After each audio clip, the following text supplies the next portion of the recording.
Hello, AP writers. I am here to talk to you today about brainstorming and brainstorming with some mnemonic devices to help us with our brainstorming. So, mnemonic devices like Persia and Sprite.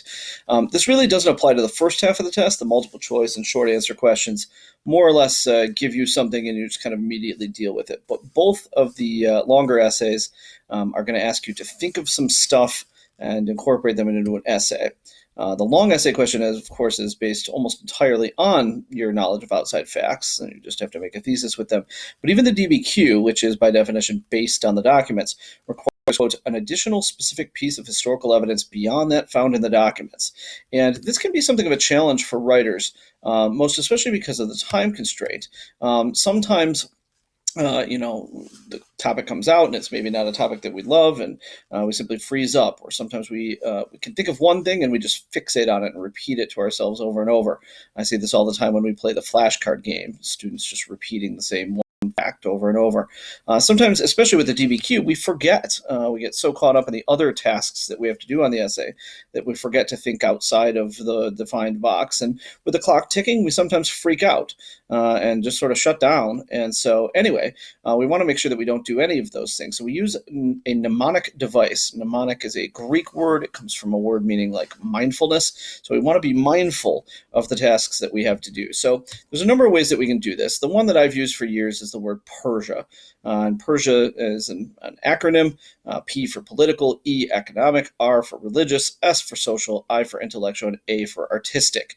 So what we do is whatever the topic is, instead of just saying, hey, think about whatever topic, we say, okay, let's think about this topic, but what else is going on politically, economically, religiously, socially, artistically? And even if we can't answer all of those questions, it helps us think in a variety of directions and not just fixate on any one thing. A similar mnemonic other high school teachers prefer is the mnemonic SPRITE. And you can see that the S, P, R, I, and E are all the same as Persia. You simply exchange the A, artistic, for T, technological. I've heard other teachers throw a geo in front of that geo sprite. As one teacher put it, even if you can't think of much of anything, everything happens somewhere. So if you know where, that maybe will kickstart you.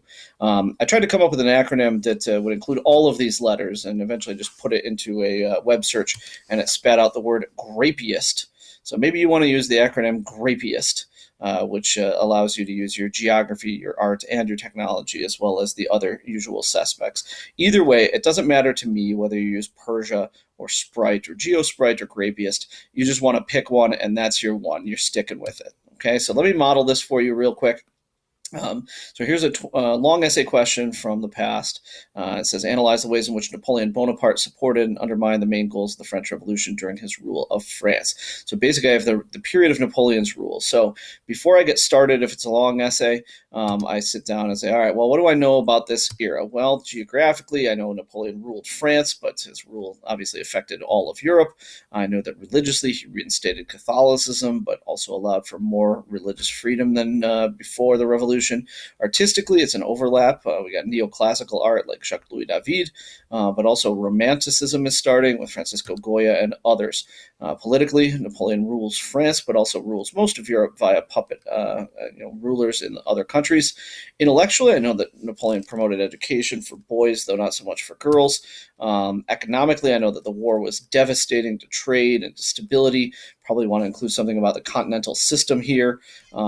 Socially, the Napoleonic Code's a huge deal. I can go into more detail on that. And the nice thing with these acronyms is I don't even have to know them all. So for instance, when I did this real quick, technologically, I couldn't think of anything, or at least anything that wasn't military, and I wasn't sure how I'd include that. That's okay. You can just say, you can skip some of these categories. All you want is to get some stuff, some historical facts and details that you can talk about.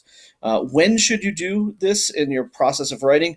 The long essay question, it really is going to be at the beginning. You read the prompt, you do Persia, Sprite, or whatever, and you move on. As far as the DBQ, it's a little bit more up in the air. Do you want to do it right after reading the prompt, but you might brainstorm some stuff that ends up being in the documents, or do you want to read the documents before this and then try to do Persia, Sprite, but possibly not be able to think away from the documents since they're now on the front of your mind. So either way, you want to have a way to think about these things, and Persia, Sprite are the way to do it.